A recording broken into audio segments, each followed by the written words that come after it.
여러분 지금이 그 토요일 2025년 5월 17일 오후 1시 13분을 가리키고 있습니다. 그래서 바로 전번 시간에 내가 얘기를 했잖아요. 이게 미니 마이크인데 이게 그 DJI에서 나온 큰 마이크보다 음질은 약간 떨어지지만 하여튼 일단 구입을 했으니까 뭐 사용을 해야 되겠죠. 뭐 돈 주고 구입을 했으니까 뭐 이게 19만 얼마 줬거든요. 거의 20만 원 돈입니다. 그 20만 원씩 줘가지고 뭐 구입한 거니까 내버리겠어요. 그러니까 약간 큰 마이크보다 음질이 약간 떨어져요. 단지 이게 이제 작고 가벼우니까 옷깃에 붙여도 옷깃이 늘어진다고는 그런 게 없다. 그것뿐이죠, 이제. 이후 미국을 비롯한 열강 국가들의 의사늑약의 부당함을 알리는 역할을 하기도 하였다. 1907년 고종의 밀서를 받아 비밀리에 네덜란드 헤이그 만국평화회의장에 비밀특사 3명들을 파견하는 데 크게 일조하기도 했다. 헤이그 특사 파견을 위해 통감부의 감시 속을 피해 사전 작업에 크게 공헌하였다. 이로 인해 헐버트는 제4의 특사로 불리기도 한다. 그러나 이를 눈치챈 일본 제국의 방해로 헤이그 특사들은 회의장에 입장조차 못했으며 결국 실패로 끝나자 이것이 일본 제국에 알려지게 되었고 이를 빌미로 일본 제국은 눈의 가시 같은 존재였던 헐버트를 대한제국에서 사실상 추방하였다. 1907년 7월 헤이그 평화클럽에서 일본의 부당성을 질타한 후 서울로 돌아오지 못하고 미국으로 간 헐버트는 미국에서 서재필, 이승만 등의 미주 독립운동가들에게 적극 지원하여 활동에 힘을 보탰으며 한국의 분리 독립을 위해 미국 각지를 돌면서 일본 제국의 침략 행위를 비난했고 한국의 분리 독립성을 호소하였다. 그러니까 이 사람이 헤이그 밀사잖아요. 이게 이 사람이 이준이고 이상설, 이유정 이 세 사람이 헤이그 밀사들인데 이 헤이그의 밀사를 파견하게 된 결정적인 공헌을 한 것이 바로 이 헐버트라는 것이죠. 이 헐버트가 고종 임금을 만나가지고 헤이그에 의해서 열리는 만국평화회의에 밀사를 파견하자 이렇게 제안을 했다는 거죠. 그래가지고 일본이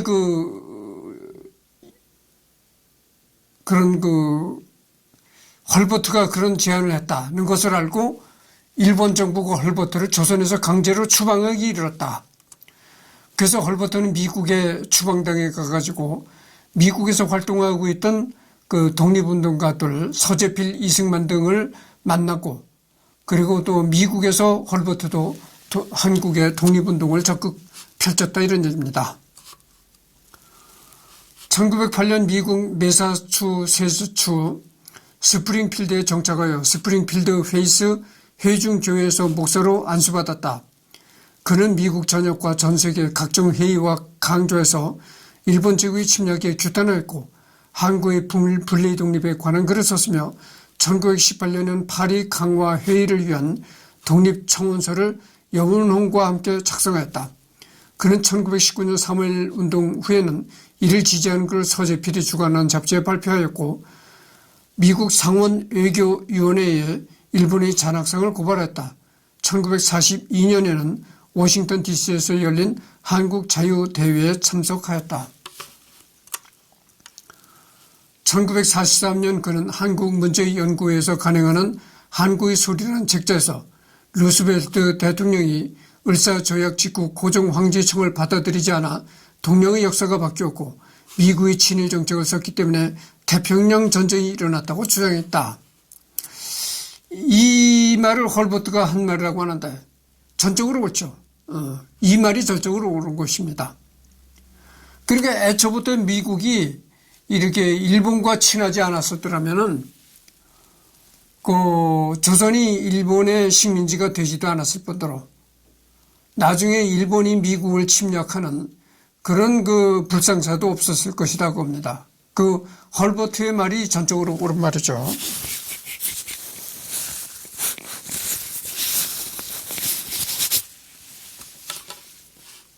다시 한번 읽어보도록 하겠습니다. 1944년 그는 한국문제연구회에서 간행하는 한국의 소리라는 책자에서 루스벨트 대통령이 을사조약 직후 고종 황제의 청을 받아들이지 않아 동양의 역사가 바뀌었고 미국이 친일 정책을 썼기 때문에 태평양 전쟁이 일어났다고 주장했다.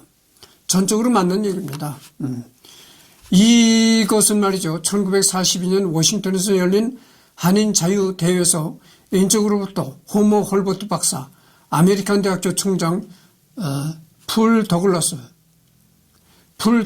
박사, 그 다음에 구미위원부의 이승만.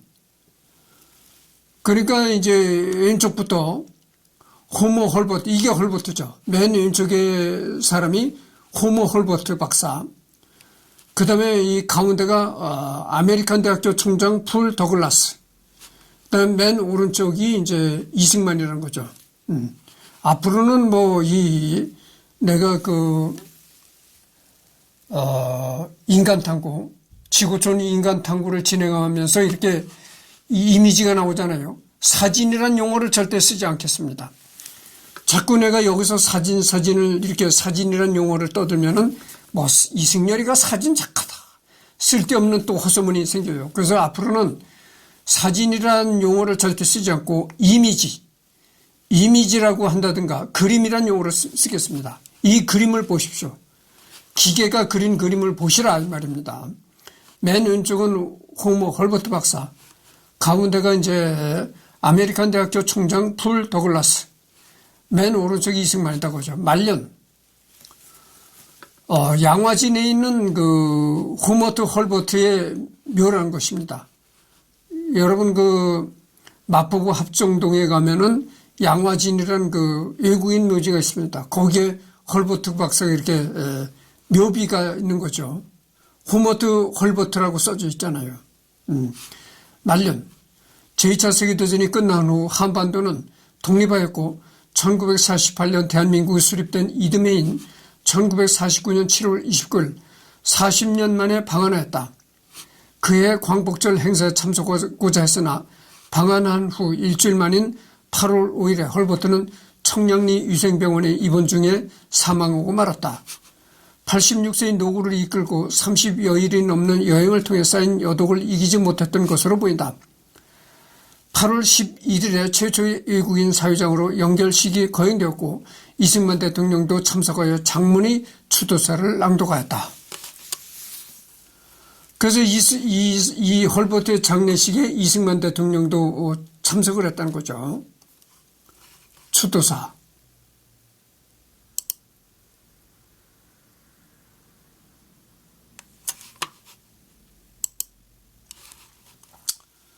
시신은 오늘날 양화진 외국인 묘지에 묻혔다. 이는 그가 생전에 내가 젊은 시절 사랑했던 한국 땅에 묻히고 싶다고 여러 차례 언급한 적이 있는데 이런 고인의 뜻을 받은 것이었다. 홀버트는 샌프란시스코에서 대한민국으로 떠나며 언론과 가진 인터뷰에서도 나는 웨스트민스터 사원보다 한국 땅에 묻히기를 원하노라 라는 유언 같은 말을 남겼다. 그의 첫째 아들 쉘던은 2살 때 사망하여 이미 양화진에 묻혀 있었다.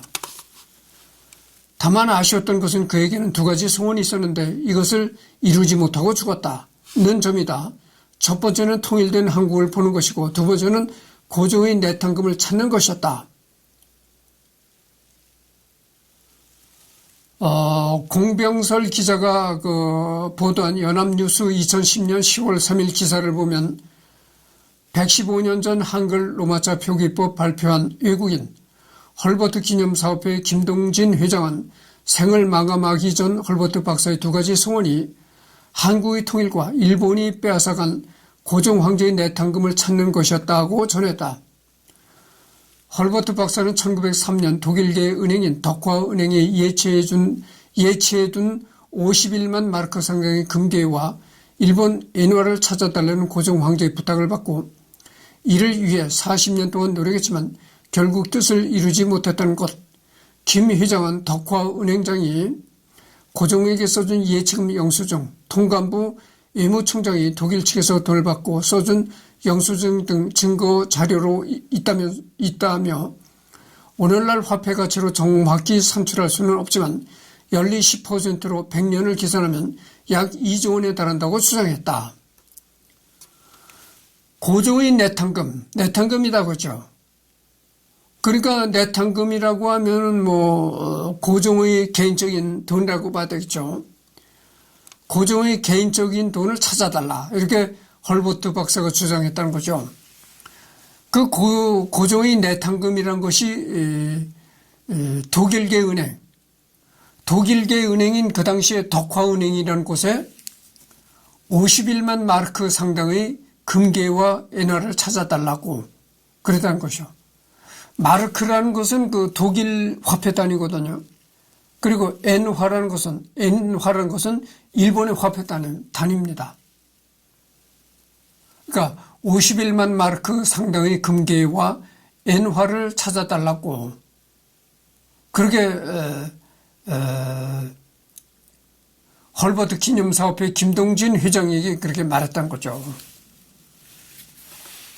그래서 이제 이 김 회장은 덕화은행장이 고종에게 써준 그 덕화은행장이 고종에게 써준 예치금 영수증, 그 다음에 통감부 외무청장이 독일 측에서 돈을 받고 써준 영수증 이런 것들이 있다 이거죠. 그래서 아마도 100년이 지난 지금 화폐로 계산하면은 2조 원이 넘을 것이라고 추산한다는 거죠. 2조 원. 상당한 돈입니다.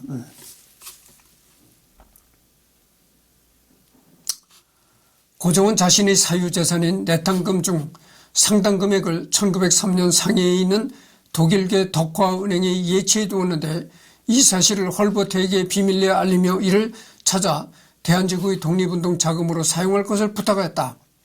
이것이 고종으로부터 헐버트가 세 번째 비밀 특사로 임명되며 주어졌던 특명이었다. 그래서 헐버트를 불러가지고 고종 임금이 그랬다는 거죠. 독일 상하이에 있는 독일계 덕화은행에 자신이 이제 거금을 예치해 두었는데 그것을 찾아가지고 독립운동에 써달라 이렇게 고종 임금이 헐버트에게 부탁했다는 거죠. 그래서 이 예치금을 찾아달라고 고종이 예치금을 찾는 그런 책임을 주고 비밀 특사로 또 임명까지 했다는 거죠. 그러나 결국 헐버트가 그 돈을 찾지 못했다. 왜냐하면 일본이 갖가지 이제 방해 공작을 놓는 겁니다. 헐버트는 지난 1907년 일제에 의해 살상 추방을 당하였는데 1909년에 한국 개신교 전례 25주년 기념식 참가를 명분으로 하여 미국 정부의 보호하에 잠시 입국했었다. 가재를 정리하던 중 고종 황제의 밀명을 받은 헐버트는 상해로 가서 고종에게만 돈을 내준다는 덕화은행장의 확인서와 고종의 위임장, 주중 독일 공사의 인증서, 예치금 영수증 등을 제출했으나 이미 일제가 이 돈을 불법적인 방법으로 빼돌려서 찾을 수가 없었다. 그래서 이 여러 가지 증서가 증명이 될 만한 증서를 내밀었다는 거죠. 덕화은행장의 확인서, 그다음에 고종이 자기한테 예치된 금액을 찾으라는 위임장을 써준 거, 고종이 직접 위임장을 써준 거, 그다음에 독일 공사의 인증서, 예치금 영수증 등을 제출하면서 돈을 찾으려고 했으나 이미 이 돈은 일제가 이미 빼돌린 직후였다. 그래서 찾을 수가 없었다 이런 얘기입니다. 당시 헐버트는 포기하지 않고 변호사를 고용해서 통감부 초대 외무총장 나베시마가 쓴 인출금 영수증을 확인하고 관련 서류들을 모아 진술서를 만든다 미국 의회에 제출한 등 돈을 돌려받으려는 노력을 계속했으나 뜻을 이루지 못했다. 그의 나이가 80이 넘은 1948년에는 이승만 대통령에게 인출 경위를 추적한 보고서와 관련 서류 일체를 보내기도 했다. 헐버트는 1949년 내에 내한했던 목적 중에 하나는 40년 전에 일제가 고종 황제의 독립운동 자금을 불법적으로 갈취했다는 사실을 증거와 함께 널리 알리고 일본 정부에 공식적으로 항의하여 그 돈을 되찾음으로써 고종 황제와 했던 약속과 40년 전에 그에게 주어졌는 특사로서의 임무를 완수하고자 했던 것으로 보인다.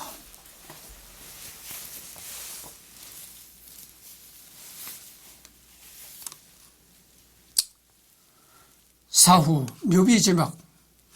헐버트 박사의 묘비에는 나는 웨스트민스터 사원보다 한국 땅에 묻히기를 원하노라 라는 그의 유언을 새겨져 있다. 그런데 지난 50년간 묘비 중앙이 비어 있었다. 원래는 이곳에 이승만 대통령이 묘비명을 써주겠다고 약속을 했으나 알 수 없는 이유로 성사되지 못했기 때문이다.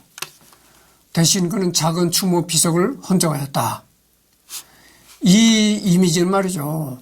1957년 12월 25일 이승만 대통령이 평생의 동지이자 스승인 헐버트 박사가 잠든 양화진을 방문할 당시 영정전 비석에 올린 자필 휘문과 예문과 헌화를 했다.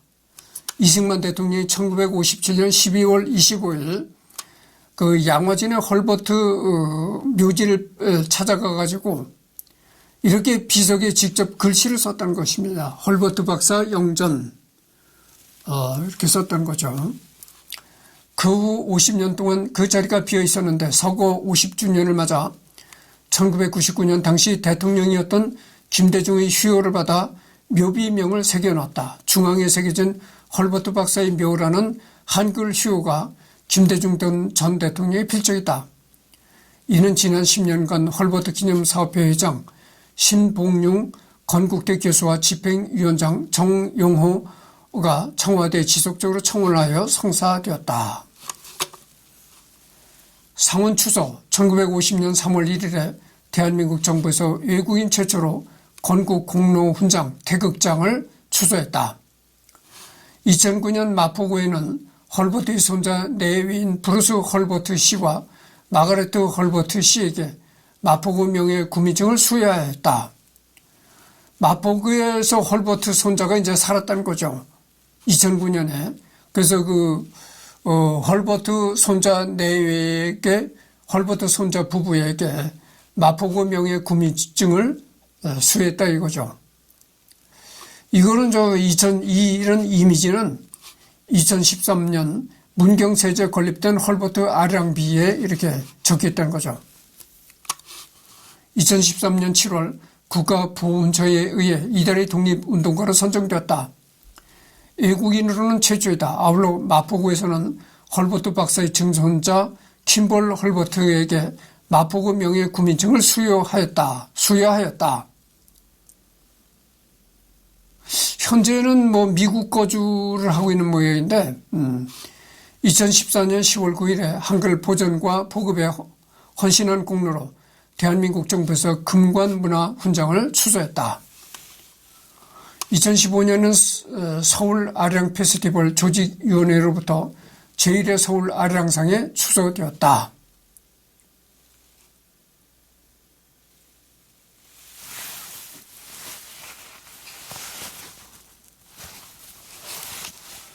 전 대한매일신보 주필로 지냈던 영국인 어니스트 베델과 함께 조선 말기 조선을 구하기 위해 활동한 대표적인 서양인으로 손꼽히며 오늘날 대한민국에서는 한국인들이 가장 좋아하는 외국인 1위로 꼽히기도 했다. 저술 활동 1892년 한글 더 코리안 애플 하버트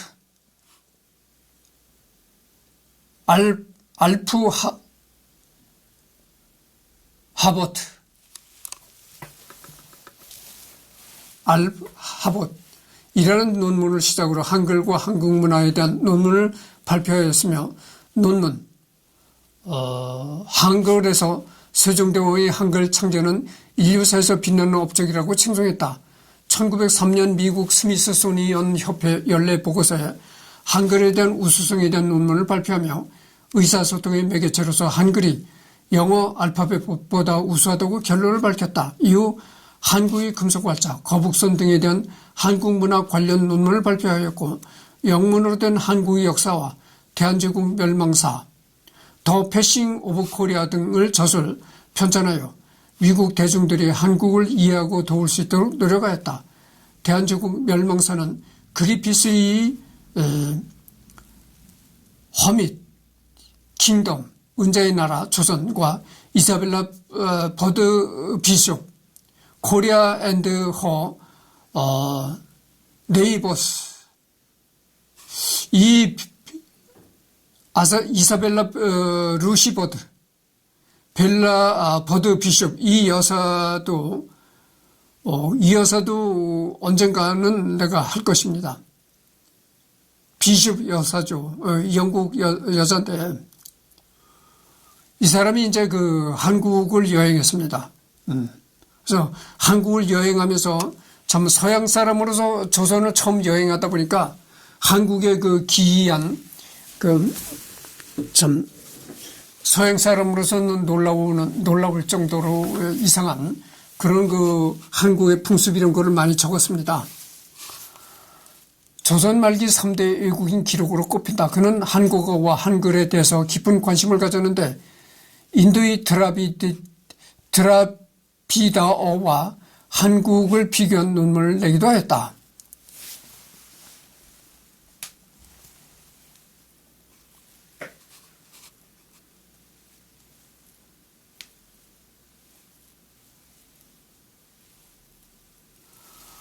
헐버트에 관한 책들이죠, 이제.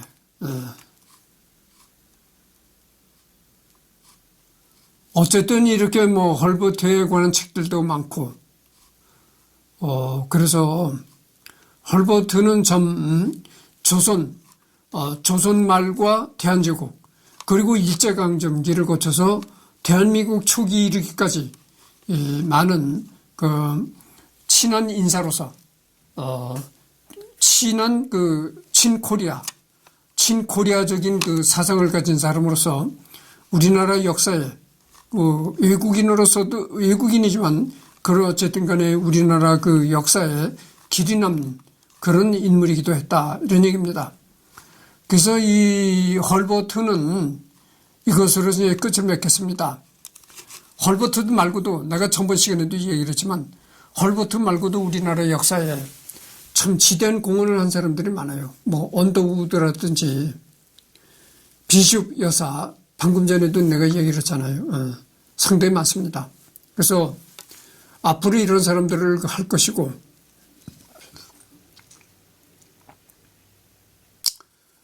그래서 오늘 헐버트는 완전히 끝났는데요. 다음에는 핸델, 음악가죠. 바로 그 시대의 음악가라고 내가 생각하는데 핸델에 관해서 하도록 하겠습니다.